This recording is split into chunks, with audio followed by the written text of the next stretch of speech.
Hello, friends, and welcome to the podcast for Friday, February 9th, 2018. You know, I discovered another great thing about retirement yesterday.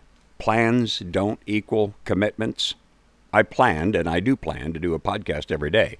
But when other priorities step in the way, I don't have to. I can catch up the next day. That would be today. Thursday started at 12:30 a.m., with a cramp in my leg, which I got up and walked off, but I figured I may as well pick up the phone and see if I have any interesting messages, and I did.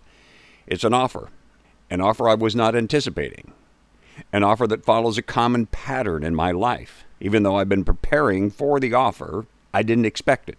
Maybe I should have. This particular offer would not take me out of Nashville, and this is still the place I plan to die. So it passed the first test. It would, however, delay even longer the one thing that I've been working for more than 50 years, and which I described in an earlier podcast as an even more glorious pot of gold at the end of the rainbow than I imagined. The first offer, which I discovered while walking off my cramp, was followed by a second. Same offer from a second source, about 6 a.m. By that time, I'd already devised a plausible plan to turn down the otherwise very tempting offer by making even my consideration of the offer conditional. I'll consider it if this, is what I was prepared to say. The this was tied to the one public policy issue that I wanted to stay active in, the Convention of States, and any similar effort to force the federal government to balance its budget. I answered the second text message at 6:37 a.m. by saying I would consider under one condition. The phone rang at 6:38 a.m. I had to go to Plan B when it turned out that my condition was not out of the question at all and would not likely be an obstacle. Plan B was for Mariana to put the kibosh on it. I shared the news with her almost immediately and prepared to play whatever role she would choose for me in the predictable ensuing debate. Predictable that there was going to be a debate, not predictable what the debate was going to be. After dutifully trying to convince me that my condition for accepting the offer was outrageous and that I was proposing to jump into something for which I was woefully unprepared, and suffering the slings and arrows of my usual anger at her overly convincing disrespect for my mission, the kind of thing any missionary encounters, usually unprepared for. After doing that, she turned on a dime and replaced her programmed opposition with an unusual and unusually quick level of support. I was starting rapidly to run out of excuses to leave the war and just enjoy my own freedom and independence while I still have time, but that was okay because I don't have to make this decision today, tomorrow, or even next week. But I will make it soon. I will share it with all of you if the decision is yes. If it's no, I won't share it until later, probably, much later.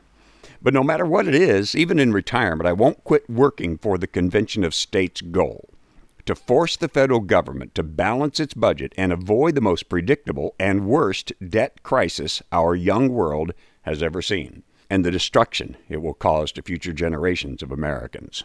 With that decision tabled for a moment, I headed to Franklin, to Beacon Capital Management, to confirm Pete Benson's management of my wealth, which I've been hiding under the mattress for more than a year. Finally turned it over to Pete. His menu was better than I expected, and within an hour I was headed back home with another piece of my financial future, at least, much more in clear, stress-free, worry-free focus. Speaking of sponsors, hey, Will and Brandon at Busy Bee HVAC asked me this week to return to their booth at the Southern Home and Garden Expo tomorrow at the Wilson County Expo Center in Lebanon.